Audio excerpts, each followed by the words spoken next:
अस्सलाम वालेकुम एवरीवन, कैसे हो आप सब। उम्मीद करती हूँ आप सब खैर खैरियत से होंगे। अल्हम्दुलिल्लाह मैं भी ठीक हूँ। आपने देखा होगा कि बकरीद के मौके पर दुनिया भर के मुसलमान कुर्बानी करते हैं और बहुत सारे लोग सोचते भी होंगे कि ऐसा क्यों किया जाता है। चलो आज मैं आप लोगों को इसके पीछे की वजह बताती हूँ और पूरी स्टोरी भी सुनाती हूँ। हज़ारों साल पहले की बात है। इब्राहिम अलैहिस्सलाम अल्लाह के नबी और पैगंबर थे। एक दिन जब इब्राहिम अलैहिस्सलाम सो रहे थे तब उन्होंने एक ख्वाब देखा जिसमें अल्लाह ने इब्राहिम अलैहिस्सलाम से फरमाया कि आपके नज़दीक जो सबसे प्यारी और महबूब चीज़ है वो अल्लाह की राह में कुर्बान कर दीजिए। और यहाँ मैं आप लोगों को बता दूँ कि अल्लाह अपने बंदों का और ख़ास तौर पे नबियों का इम्तिहान लेता है, ये देखने के लिए कि इंसान अल्लाह से ज़्यादा मोहब्बत करता है कि अल्लाह के दिए हुए तोहफों से ज़्यादा मोहब्बत करता है। नबी और पैगंबर के ख्वाब सच्चे हुआ करते थे। वो जो भी ख्वाब देखते थे वो अल्लाह की तरफ से हुक्म हुआ करता था।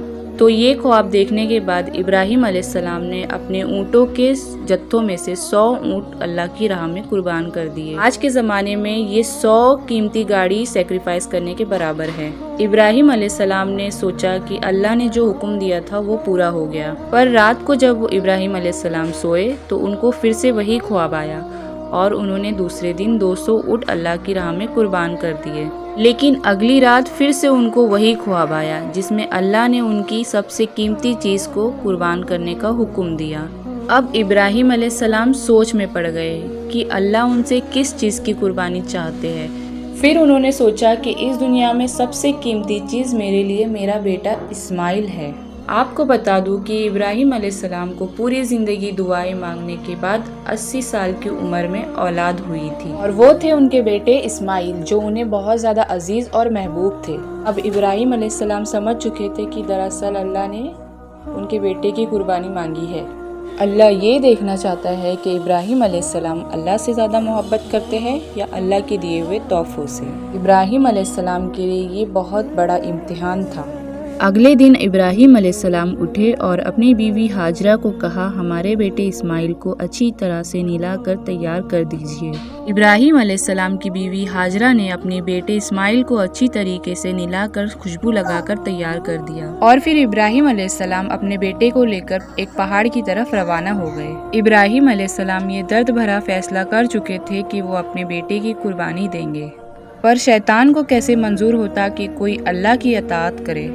और शैतान भी अपने काम पर लग गया। वो सीधा इब्राहिम अलैहिस्सलाम की बीवी हाजरा के पास एक बुजुर्ग की शक्ल में पहुंच गया और उनसे कहा कि इब्राहिम तुम्हारे बेटे को किसी दावत पर नहीं बल्कि उनको कुर्बान करने के लिए लेके गए हैं। ये सुनकर हजरत हाजरा बहुत हैरान हुई, पर वो समझ चुकी थी कि ये ज़रूर अल्लाह की तरफ से हुक्म होगा। तो उन्होंने शैतान से कहा कि अल्लाह ने अगर ये करने का हुक्म दिया है इब्राहिम को तो ये हमारी खुशकिस्मती है। ये तो मेरा एक बेटा है, अगर मेरे इस्माइल जैसे 1000 भी बेटे होते तो मैं खुशी खुशी अल्लाह की राह में कुर्बान कर देती। सोचिए एक माँ के लिए ये कहना कितनी बड़ी बात है। जब शैतान हजरत हाजरा को भटकाने में नाकाम रह गया तो वो सीधे उनके बेटे इस्माइल अलैहिस्सलाम के पास पहुंच गया। कहने लगा कि तुम्हारे बाबा तुम्हें किसी दावत पर नहीं बल्कि तुम्हें मारने के लिए लेके जा रहे हैं। जवाब में इस्माइल अलैहिस्सलाम ने कहा कि अगर ये अल्लाह की तरफ से हुक्म है तो मेरे लिए इससे बड़े खुशनसीबी की और क्या ही बात है कि मैं अल्लाह की राह में कुर्बान हो जाऊं। 13 साल की उम्र में इतनी समझ और बहादुरी होना कितनी बड़ी बात है। और यहाँ भी जब शैतान भड़काने में नाकाम रह गया तब वो सीधा इस्माइल अलैहिस्सलाम को भड़काने की कोशिश करने लगा।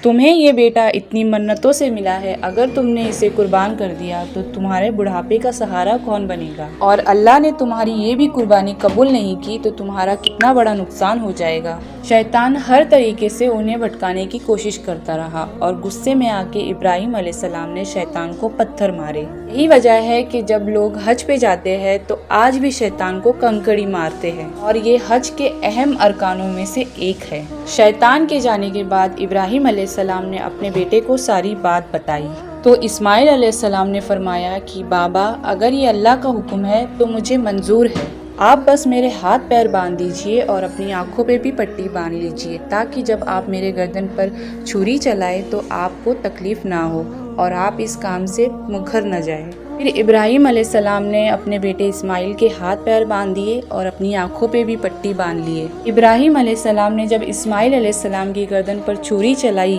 تو ایک جانور کی آواز سن کر وہ حیران رہ گئے، اور جب انہوں نے اپنے آنکھ سے پٹی ہٹائی تو وہاں ایک دمبا ذبح ہوا تھا، اور ان کے بیٹے اسماعیل علیہ السلام ان کے پاس کھڑے ہو کر مسکرا رہے تھے۔ تب آسمان سے اللہ نے ابراہیم علیہ السلام سے فرمایا کہ ابراہیم، میں نے آپ کی یہ قربانی قبول کی، آپ کا یہ امتحان قیامت تک یاد رکھا جائے گا۔ آپ کی یہ سنت کو ایمان والے لوگ ہر سال یاد رکھیں گے اور ہر سال اللہ کی راہ میں قربانی پیش کریں گے۔ ابراہیم علیہ السلام کی اس سنت کو اللہ نے آنے والی نسلوں کے لیے عبرت بنایا، اور اسی لیے مسلمان ہر سال حج کے موقع پر قربانی کرتے ہیں۔ بقری عید کے موقع پر حلال جانور جو قربان ہوتے ہیں ان کو 3 حصے میں بانٹا جاتا ہے۔ پہلا حصہ غریبوں اور مسکینوں میں بانٹا جاتا ہے، دوسرا حصہ رشتہ داروں کو بانٹا جاتا ہے، اور تیسرا حصہ خود اپنے گھر میں رکھا جاتا ہے۔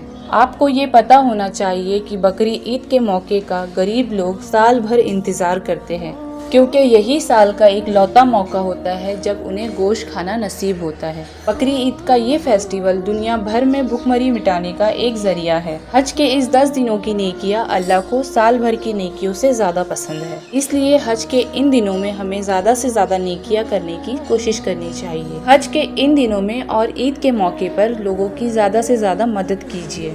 آئی ہوپ آپ کو یہ ویڈیو اچھی لگی ہوگی۔ اگر ویڈیو اچھی لگی تو پلیز زیادہ سے زیادہ شیئر کریے۔ میرے چینل کو سبسکرائب بھی کر دیجیے تاکہ میری ویڈیو کی نوٹیفیکیشن آپ تک آسانی سے پہنچے اور سب سے پہلے آپ کو میری ویڈیو فری میں دیکھنے ملے۔ دس از می شازی کی دنیا۔ اللہ حافظ۔